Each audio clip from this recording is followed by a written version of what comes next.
Good evening, class. Today is our second lesson of weight management, and we are specifically going to be talking about losing weight. So we're going to do a little brainstorming. So what exactly comes to mind when I say we're going to be discussing losing weight? Like, why do you guys think that it may be important for us to talk about it? Any ideas? Yes? Obesity is a big problem in this world. Yep. Anything else? Anyone? Nope. Okay. So, reviewing from our lesson last week, weight management is our diet and exercise plan to maintain a desired weight and body composition. So, like Garrett said, the obesity epidemic, a major health problem in our society today. It affects 12.7 million children and adolescents. 42.4% of adults in America are obese. That is frightening. That is literally almost 50% of America is obese. So this can be attributed to food addiction, overeating, too much fast food, not enough meal prep, taking the time for healthy meals. Like everybody in here knows, I am not a fan of soda. Soda has contributed to childhood obesity. A lot of times, another problem is people use food to cope, deal with stress as comfort, and this can all be attributed to having an unhealthy relationship with food, which is why I will say one should not be living to eat. So what is being overweight? It is 10% or more over your desirable body weight. Obesity is 20% or more over your desirable body weight. So the condition of being overweight or obese is usually from overeating or lack of physical activity, and in some instances it can be due to an underactive thyroid gland, which is, you'd be able to obviously tell that from a physical exam, but in general it's usually going to be from not enough physical activity and overeating. So, people who are overweight or obese are at a very high risk for developing cardiovascular diseases, diabetes, and cancer, and they are more prone to accidents and injuries due to the weight that they're carrying, and are less likely to have satisfying relationships. So, healthy ways to lose weight. Physical exam by your primary care physician. So a doctor and a dietitian can be the ones to help determine how much weight you need to lose. They can also work with a trainer to help design a plan for your weight loss, which, like we talked about in what is weight management, coming up with a diet and exercise plan to make up that. And we also discussed your caloric intake. So losing weight would involve decreasing your caloric intake and increasing your physical activity, which means we are going to be intaking less and burning more. So, just some other key points for when it comes to losing weight. Diet is by far most important. As you guys know, that when it comes to burning calories and exercise, you can work really, really hard and not burn that many calories, but then you can literally sit down and eat one or two things that are very high in calories, and within that, just completely have wrecked all the stuff you just burned after you worked really, really hard to work off those calories, but then within just one thing, you can just... So, diet is the most important because you're going to be taking in those calories a lot faster than it is going to take for you to burn. So, stop eating fast food every day. It's not a good idea for you guys to eat Chick-fil-A every day. It's just not. You're going to put on the calories a lot faster, and it's just not healthy. You're going to clog your arteries. Stop eating when you're bored. Are you one of those people that when you're just sitting watching TV, or you're not doing anything, or, I don't know, you're just hanging out, you just have to constantly be putting something in your mouth? Don't do that. Practice self-control, like anything in life. We want to practice self-control, discipline. Think about the consequences and long-term effects on your health. Again, like anything else, think before you act. When I eat this, what are the effects going to be? Drink lots of water. Water is very good for your metabolism, very good for your body. Eat mainly fruits and vegetables. Again, those are good for you, good for your skin, good for vitamins. Choose healthy snacks. Move every day. Always good to be moving, keeping your metabolism going. Definitely, for bare minimum, at least 30 minutes of exercise a day. An hour is obviously going to be best, but 30 minutes is a good bare minimum.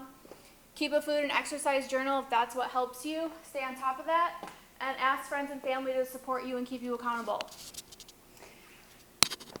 So, like I said earlier, eat to live, not live to eat. I think people get that confused. You should not be living for the next meal. You should not be living for the next time you eat something. That is mixed. Food should not be what brings you joy. That's when we start to have food addictions. That's when we start to have unhealthy relationships with food. Again, think before you eat. Do you want to be wearing what you eat today, tomorrow? Diet. So, like we said in weight management, there's two components, diet and exercise. So these are going to be what are going to help you with diet. Healthier, low-calorie meals. Don't skip breakfast. I know that can be hard. I personally don't like eating breakfast because I'm not hungry when I wake up, but it is a good idea to eat a little something. Eat regular meals. Eat lots of fruits and vegetables. Lots of water. Read your food labels. That's where you're going to be able to tell how many calories are on there and what the ingredients are. And if there's, artificial ingredients and all that it contains. Use a smaller plate, smaller portions. Don't stock up on junk food. Plan your meals. It's a good idea to not, again, if you're trying to avoid certain things, not have a bunch of it available because then, you might get hungry and, crave something. And if it's readily available, then you're most likely going to you're going to go crazy and you're going to eat it. Exercise, structured regular physical activity, more physical active. Other just regular daily activities are also going to be considered exercise, like cleaning, shopping, going up the stairs, stuff like that, just moving. So 150 minutes of moderate physical activity or 75 minutes of vigorous aerobic activity a week are recommended for this. So ask yourself this question: do I need to make any changes in my eating or exercise habits? Biblical integration. When I was looking for the verses, the Bible actually talks a lot about gluttony. So you wouldn't really think, oh yeah, God talks a ton about eating, but actually there is a lot. I found a ton of verses when it comes to gluttony and eating. And so a few that I put down were Psalms 23, 19, 21, which is, listen, my son, and be wise and set your heart on the right path. Do not join those who drink too much wine or gorge themselves on meat, for drunkards and gluttons become poor, and drowsiness clothes them in rags. Proverbs 25, 16, if you find honey, eat just enough, too much of it, and you will vomit. Luke 12, 23, for life is more than food, and the body more than clothes. And Philippians 3:19, their destiny is destruction, their God is their stomach, and their glory is in their shame, their mind is set on earthly things. So just a reminder to, again, healthy relationship with food. It should not become an idol like other things in life can. So we are going to do a Kahoot game.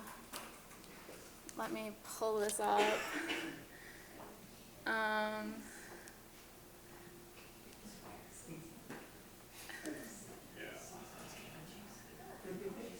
Okay, what the heck? Why is it not bigger?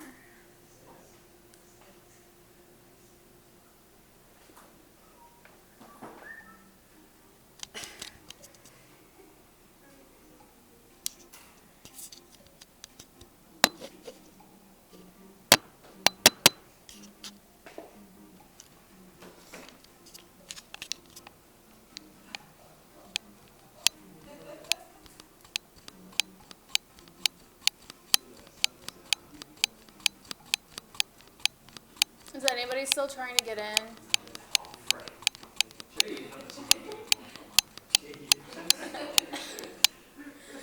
Is everyone good? Yeah, okay.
Okay.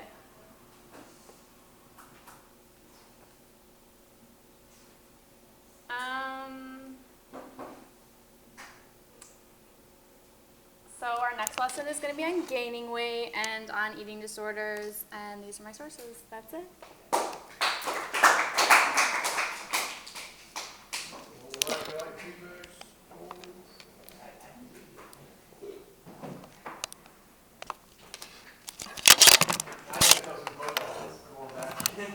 It's my friend's boat.